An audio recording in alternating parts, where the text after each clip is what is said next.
Dan untuk menanyakan bagaimana kondisi terkini seputar banjir yang ada di ibu kota, sudah bergabung bersama kami melalui sambungan Zoom, PLH Kepala Pelaksana BPBD DKI Jakarta M. Ridwan Ibrahim. Selamat sore, Pak Ridwan. Selamat sore Mas Bram, salam sehat. Baik, salam sehat Pak Ridwan. Sejauh ini bagaimana kemudian pemantauan BPBD? Apakah daerah terdampak akibat hujan yang banjir tadi pagi ini sudah berkurang atau kondisinya masih stagnan begitu Pak secara jumlah? Baik Mas Bram, dari catatan Badan Penanggulangan Bencana Daerah Provinsi DKI sampai update pukul 15.00, saat ini terdapat 3 ruas jalan tergenang dan 109 RT atau 0,358% dari 30.470 RT yang ada di wilayah Jakarta. Daerah terdampak saat ini di wilayah Jakarta Barat ada 37 RT dengan ketinggian antara 20 sampai 120. Tertinggi ini ada di Rawabuaya. Hal ini dikarenakan akibat limpasan Kali Angke yang level siaga 2, sempat level siaga 2. Kemudian Jakarta Selatan ada 16 RT dengan ketinggian genangan antara 25 sampai 150 cm, tertinggi di Pejaten Timur. Ini diakibatkan limpasan Kali Ciliwung karena tadi pagi jam 06.00 sempat terjadi kenaikan pintu air Katulampa siaga 3. Kemudian di Jakarta Timur ada 56 RT dengan ketinggian 20 sampai 180 cm, tertinggi di Bidara Cina akibat limpasan Kali Ciliwung karena bendungan Katulampa yang saya sampaikan sebelumnya. Dan pintu air Manggarai juga sempat siaga 3 dan pintu karet. Demikian Pak. Adapun jalan tergenang terdapat 3 ruas. Di update data jam 15.00 hari ini, Jalan Sungai Begong, Kelurahan Semper Timur, Kelurahan Cilincing, Jakarta Utara, kemudian Jalan Sakti 7, halaman SDN 02 pagi di Kelurahan Petukangan Selatan, kemudian Jalan Perubahan Green Garden RW 4 depan Kelurahan Kedoya Utara, Jakarta Barat. Demikian informasi update terkini dari BPBD pukul 15.00 hari ini.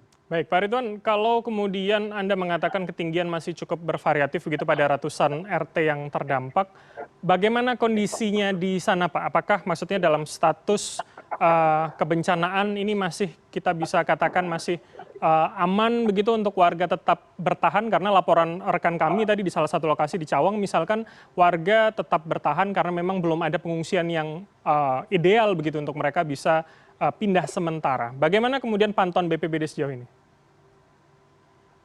Baik, insya Allah dalam situasi saat ini masih dalam kondisi aman. Petugas-petugas kami di lapangan berkoordinasi dengan pihak kelurahan untuk antisipasi kebutuhan-kebutuhan terhadap jika ada pengungsi, dan kita tetap monitor, berkoordinasi dengan Dinas Sumber Daya Air, dengan Satpol PP, Dinas Gulkarmat, dan dinas-dinas terkait lainnya untuk memonitor kondisi saat ini. Dan kami berharap mudah-mudahan segera bisa surut dengan kondisi saat ini. Demikian, baik. Mas Bram. Oke, Pak Ridwan, Anda tadi juga mengatakan soal sejumlah pintu air nih statusnya siaga 3 begitu. Apakah kemudian nanti kondisi cuaca akan sangat menentukan begitu Pak status dari masing-masing pintu air dan tentunya akan juga berdampak pada areal sekitarnya?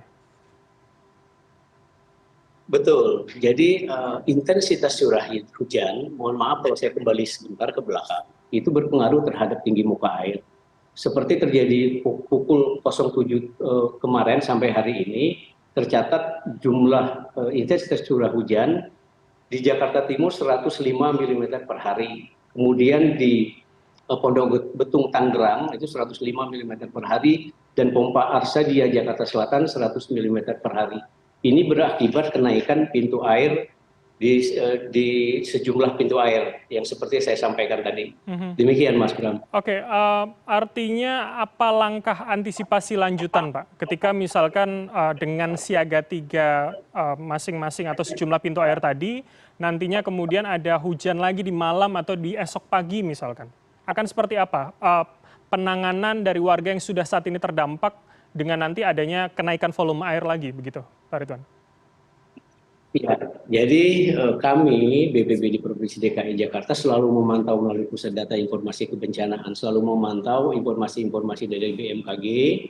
kami juga memiliki BPBD 267 petugas penanggulangan bencana atau TRC yang berkolaborasi bersama wilayah, pihak kelurahan, PPSU, DSDA, dan dinas-dinas terkait lainnya untuk memantau pergerakan kenaikan pintu air.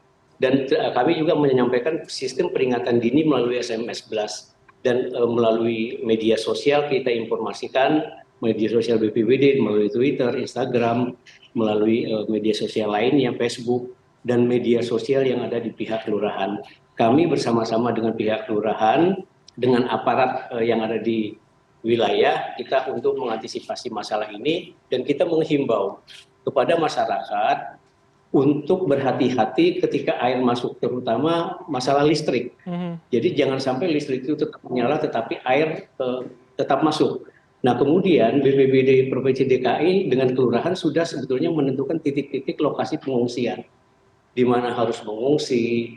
Kemudian kita juga sudah menyiapkan kelurahan terkait sarana dan prasarana untuk penanganan kondisi yang banjir yang ada di wilayah. Kita sudah ada kirim perahu dan perlengkapan sarana lain untuk mengantisipasi hal ini. Demikian, Mas Bram. Baik, Pak Ridwan, Anda tadi mengatakan sudah koordinasi dengan BMKG untuk melihat bagaimana perakiraan cuaca paling tidak beberapa hari ke depan begitu. Nah, apakah kemudian nanti BPBD DKI Jakarta juga akan misalkan berkoordinasi dengan BNPB di tingkat nasional untuk misalkan jika kondisi semakin tidak kondusif akan ada semacam rekayasa cuaca begitu, Pak?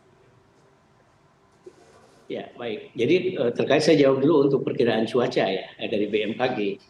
Kita memiliki informasi seminggu ya, tanggal 24 Februari sampai tanggal 2 Maret. Ini sudah kita informasikan kepada masyarakat melalui media sosial dan kepada aparat-aparat di kelurahan. Kemudian di tanggal 24 dan 25 ini memang terjadi cuaca yang sangat signifikan ya, cuaca ekstrim hampir di seluruh Indonesia, tidak hanya di DKI. Dan termasuk di dalamnya di DKI, dan diinformasikan sampai tanggal 2 Maret, Mas Bram. Okay. Nah, terkait untuk upaya koordinasi dengan Badan Nasional Penanggulangan Bencana, memang itu adalah organisasi vertikal tempat kami untuk berkoordinasi.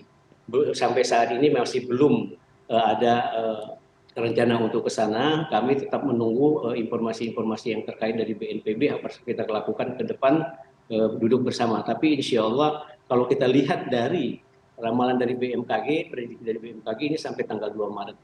Insya Allah mudah-mudahan kita berdoa bersama DKI Jakarta dan seluruh rakyat Indonesia, wilayah Indonesia aman terkendali. Demikian Mas Bram. Baik, baik. Tentu harapannya adalah kondisi cepat terkendali, warga yang terdampak pun cepat segera surut begitu banjirnya. Terima kasih atas waktu Anda, Pak Ridwan Ibrahim, PLH Kepala Pelaksana BPBD DKI Jakarta telah bergabung bersama kami. Selamat sore, salam sehat Bapak. Selamat sore, salam sehat kembali, selamat bertugas Mas Bram.